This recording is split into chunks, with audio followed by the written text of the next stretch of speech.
tinapay na yan eh, di mo pinalampas eh. Alam mo pambaon niya ng anak mo sa school eh. Di mo pa rin pinalampas, tinira mo pa rin yan.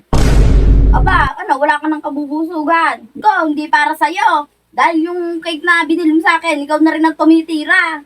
Walas ang tindi mo rin eh, no? Yan, hindi pa ako nakakakain, kalahati na bawas. Useless din. Binili mo na lang sana yung sarili mo. Hindi mo na sinabing sa akin, hindi mo na ako sinurpresa. Ikaw rin naman pala kakain yan. Ano kayong lamang ng rep? Ayun! Cake! Tiba-tibada naman ah! Tikman. O ayan, tulad na, cake na yan. Regalo mo pa yan sa akin.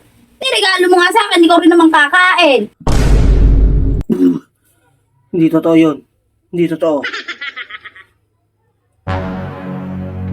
O yan, tulad na, hindi pa ako nakakakain, kalahati na bawas. Useless din. Binili mo na lang sana yung sarili mo. Hindi mo na sinabing sa akin, hindi mo na ako sinurpresa.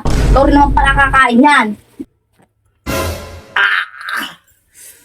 Ano yun? Ano yun?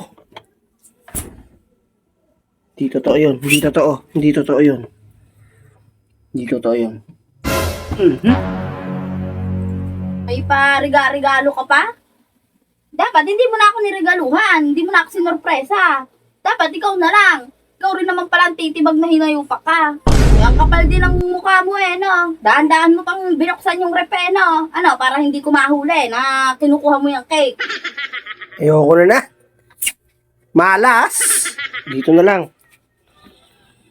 Ayun. Yun oh. Oh, tapos yung ice cream na binili ko yan para sa sarili ko, hindi para sa'yo. Dahil yung cake na binili mo sa akin, ikaw na rin ang tumitira. Walas ang tindi mo rin eh, no? Ano yun? Dapat nilagyan ko ng lason yan eh. Para kung sinong kumain ni utas eh. Lagi na lang nawawala yung mga nilalagay ko pagkain dyan sa rep eh. Kahit pag namimili ako, lagi na lang nawawala, nauubos, ang hindi ko alam.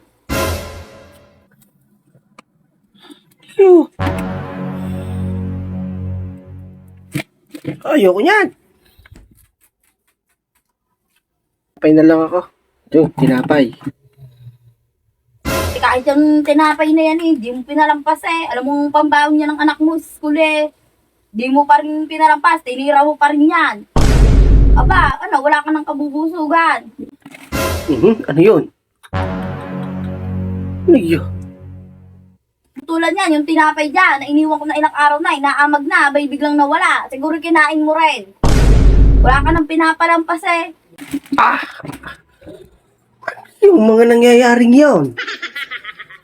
Bakit nangyayari yun pag dinadampot ko yung pagkain? Hindi kaya nadidetect ng sarili ko yung nangyayari sa future? Huwag na lang. Busog na ako.